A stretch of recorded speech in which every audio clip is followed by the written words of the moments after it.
केवळ प्रेम आहे म्हणून नातं आयुष्यभर टिकत नाही. अमेरिकन सायकोलॉजिस्ट रॉबर्ट यांनी एक सुंदर संकल्पना मांडली, जिचं नाव आहे ट्रँग्युलर थिअरी ऑफ लव्ह. या थिअरीनुसार एका परफेक्ट आणि स्ट्रॉंग नात्याचे 3 खांब असतात.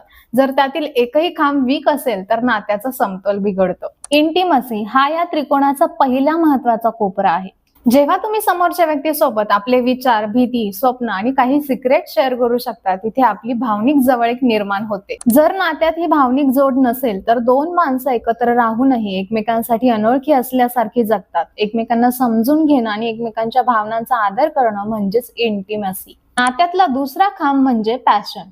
यामध्ये शारीरिक आकर्षण, रोमॅन्स आणि एकमेकांना भेटण्याची ओढ या गोष्टी येतात. नात्याच्या सुरुवातीला हा घटक खूप जास्त प्रमाणात असतो. जसा एखाद्या नवीन गाण्याचा ट्रेंड असतो आणि आपण ते वारंवार ऐकतो, तसंच हे आकर्षण असतं.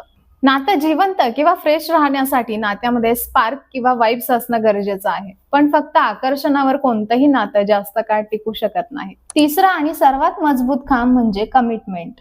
याचा अर्थ असा होतो की जेव्हा नात्यात कठीण काळ येईल किंवा परिस्थिती बदलेल तरी सुद्धा मी तुझ्यासोबत खंबीरपणे उभी राहीन, हा घेतलेला ठाम निर्णय. हे आजच्या काळातल्या शॉर्ट टर्म नात्यांमध्ये खूप दुर्मिळ झालं आहे. कमिटमेंट म्हणजे केवळ लग्नाचं वचन नाही, तर रोजच्या जगण्यात एकमेकांची साथ निभावण्याची जबाबदारी घेणं. मित्रांनो, या जगात कोणतंही नातं परफेक्ट मिळत नाही. ते 2 व्यक्तींना एकत्र मिळून बनवावं लागतं. जसा एखादा कलाकार मातीला आकार देऊन देखणी मूर्ती घडवतो, तसंच नात्यालाही वेळ, संयम आणि समजूतदारपणाचा आकार द्यावा लागतो. जर तुमच्या नात्यामध्ये थोडासा दुरावा आला असेल तर निराश होऊ नका. कदाचित तुमच्या त्रिकोणाचा एखादा कोपरा ढिला झाला असेल. त्याला पुन्हा एकदा प्रेमाने आणि संवादाने घट्ट करा. स्वतःवर आणि तुमच्या पार्टनरवर विश्वास ठेवा. एकमेकांचा आदर करा आणि या प्रवासाचा आनंद घ्या.